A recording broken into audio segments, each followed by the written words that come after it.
Okay, nearly Christmas and it's Wizard Workshops, possibly my last message to you all before the dreaded Christmas day. But here we have my almost best favourite little invention, which is for burning books, but only the edges. So I've had this one, it's a book of days for writing all kinds of diary type things, and I am now going to demonstrate how I edge burned. You can't really see very much, it's been worn so threadbare, this one, but here are some more freshly prepared, sanded, edge sanded after I've bound them. You'll notice it's got the word gratitude here, so it's a gratitude book for my dear siblings who ordered one each. So I remember many years ago we were reading Your Erroneous Zones by Mr. Dyer, Dr. Dyer, the man with the bald head and a smile as wide as a Cheshire cat. Lovely guy, passed on since, but I remember that one of his pupils gave him a pretty rubbish portrait, I think it was, a painting anyway, that she had done, and she said to him in a message to Dr. Dyer, I give you not my best. And this is definitely not my final best, but I've just recently demolished our family 3-bar heater, taken one of the bars, installed it in this old edge burning device which I made maybe 10-12 years ago. So I'm starting in again, and it has some issues because it's hotter at one end than the other, the bar is, so we'll have to see about that. But meanwhile, I'll demonstrate. There will be a little bit of smoke, and I will keep this extractor on for a little while, but I might turn it off so you can hear me perhaps a little better. So that's my coffee to get me going. Better put it somewhere else. Have another sip. It is wonderful to be here now. This is just a privilege. Whoa, it's starting to crack. The burning is probably the wood underneath, so I better get this thing rolling. It's the last. I've done a few. I'll demonstrate, I'll show what I'm after. This is what I did for these 3, and as you see, it wasn't as hot there, and it missed a bit there, so it's definitely not my best, but we basically have to go ready, fire, aim. So let's see. Here we go. See how this thing is adjustable so that theoretically it should go right on the middle of each book. So there we go. I do one side, the top, then I carefully roll it over, do the long side. It seems to help to wave it along a bit around. This is a little glitch I need to fix. It comes off at the end. So here we go.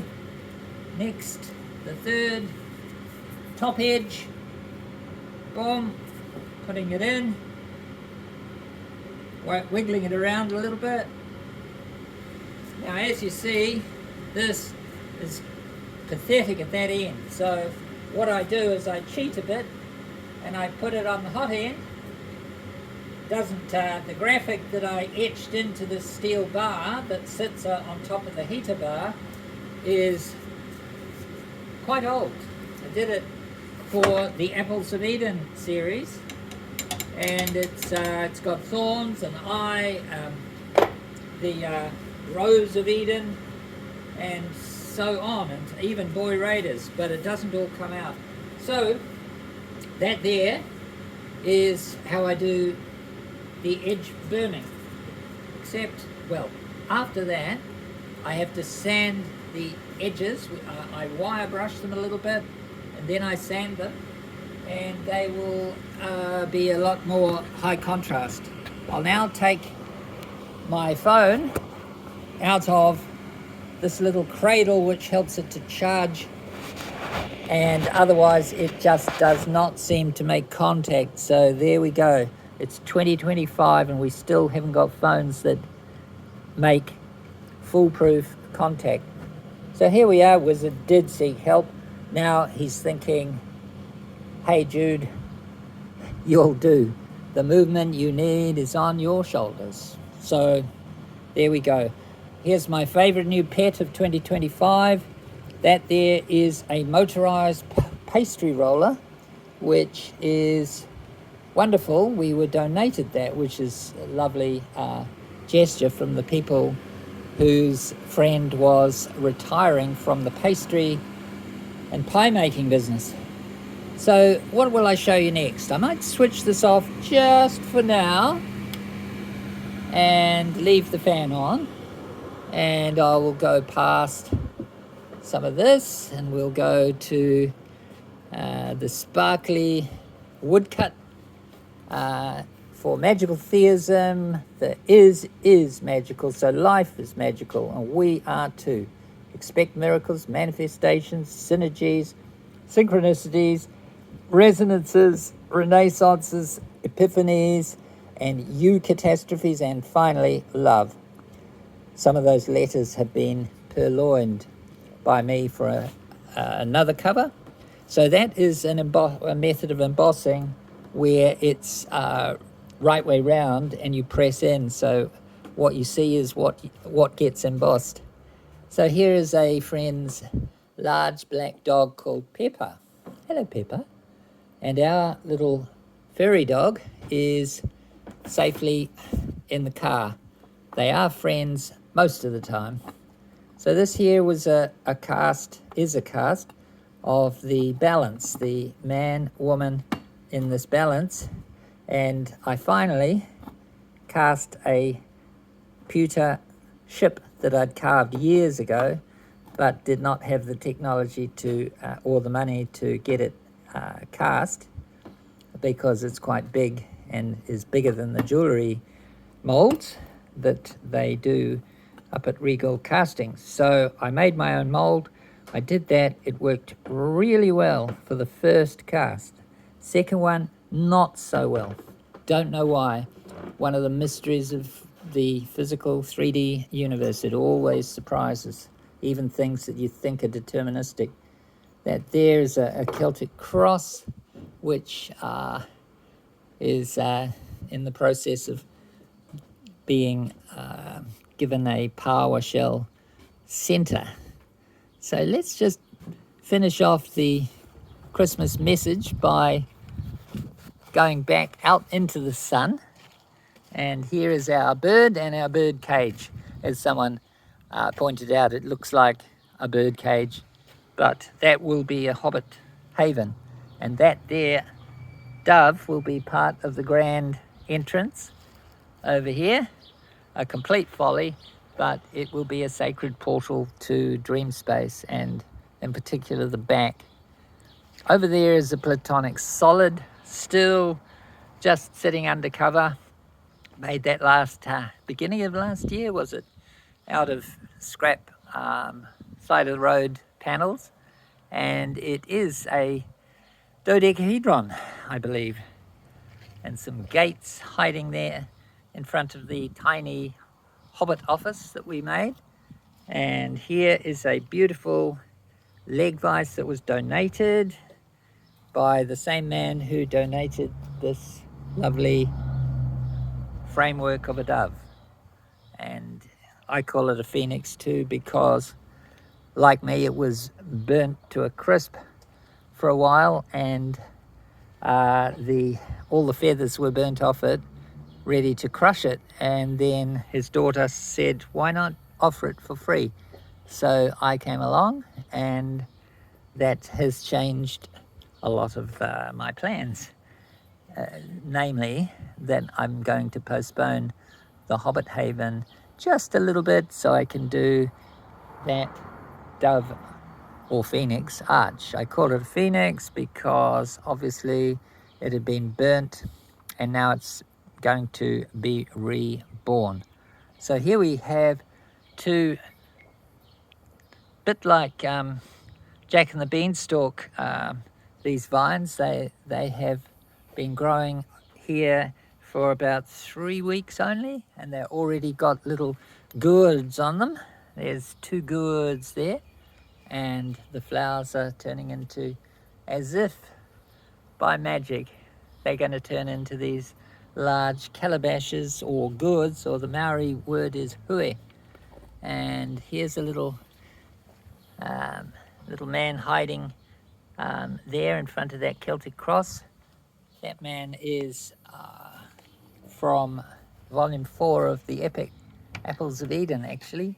He's the guardian of the tree, not the tree of knowledge, the garden of knowledge, where all of the trees have got leaves which grow various inscriptions on them, and they're engineered to carry the wisdom of Eden. So here we have the casting area. Lots of experiments have taken place here, and we'll go in to the depths where we have the Magic Mind Lounge, where I was going to say hang out. That's not quite true. I sometimes manage to dive in here and have lunch with the dogs and do a little bit on the laptop if I'm lucky, a little bit towards the writing, and look at my artifacts for inspiration and comfort. There's my little rocking chair bear. He's good. He's about as old as me. Rescued him from someone who had it from birth, and it was 61 then. So my dear mum and dad in earlier days. You can see the trademark Harris beret. Thanks to my brother, who used to go to France to the Cannes Film Festival every year because of his work as a documentary maker, now a writer in his retirement years. So Apples of Eden, of course. And over here we have a work in progress.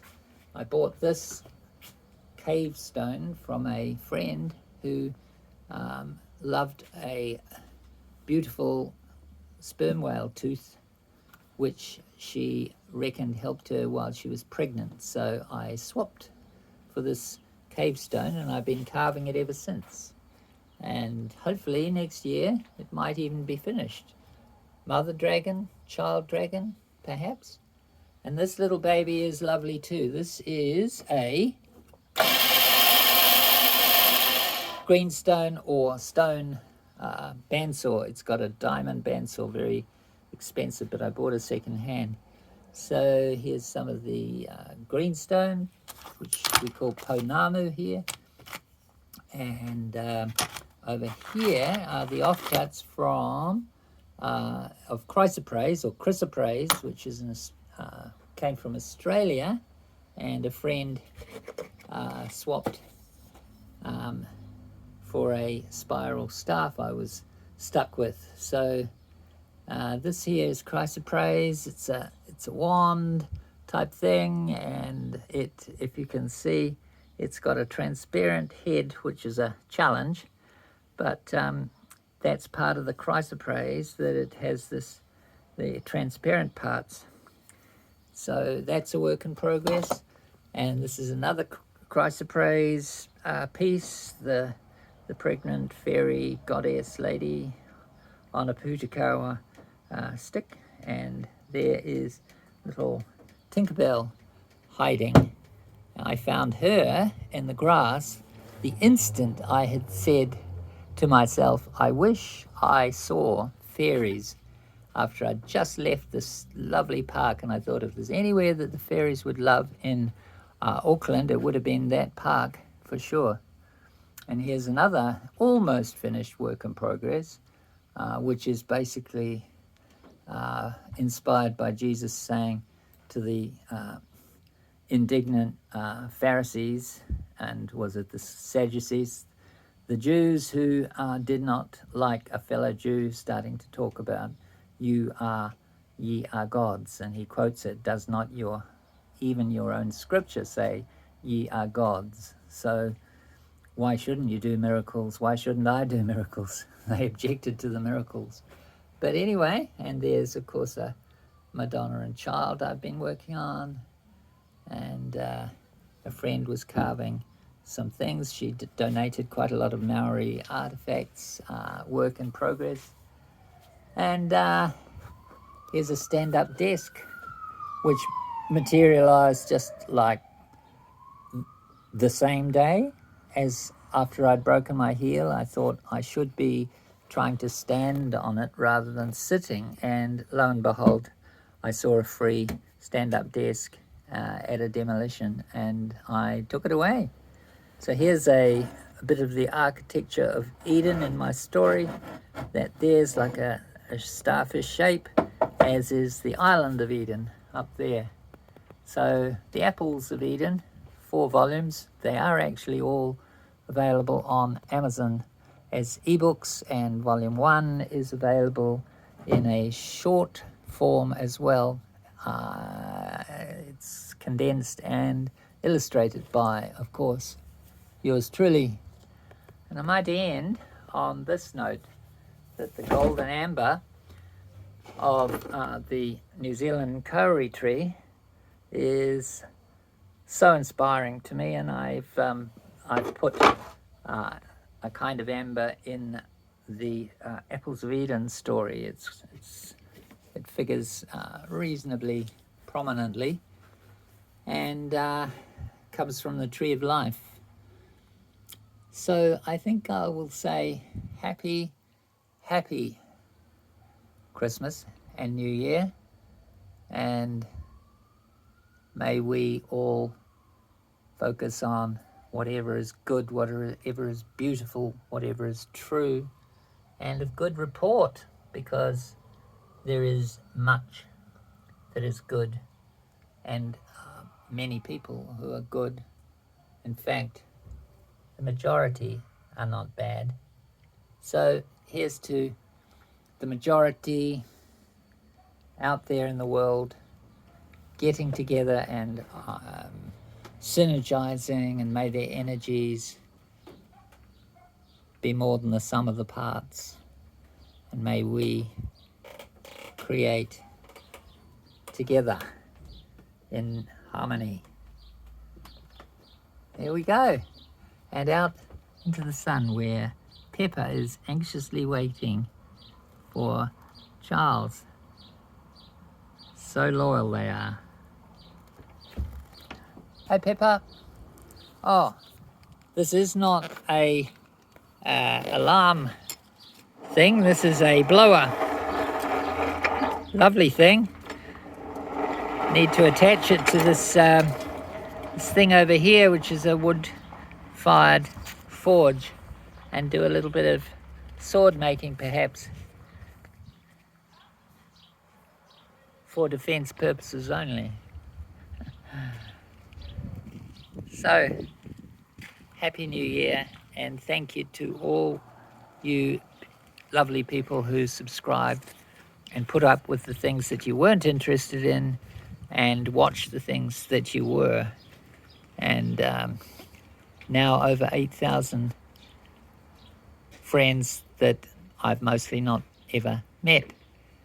But I think I'll close in on Shelley and Corman and Rilke walking in fairy in the story of Eden, and escaping the dark, the Agmath, by entering into another level of reality, which I call fairy, and they're invisible to those who are in the dark.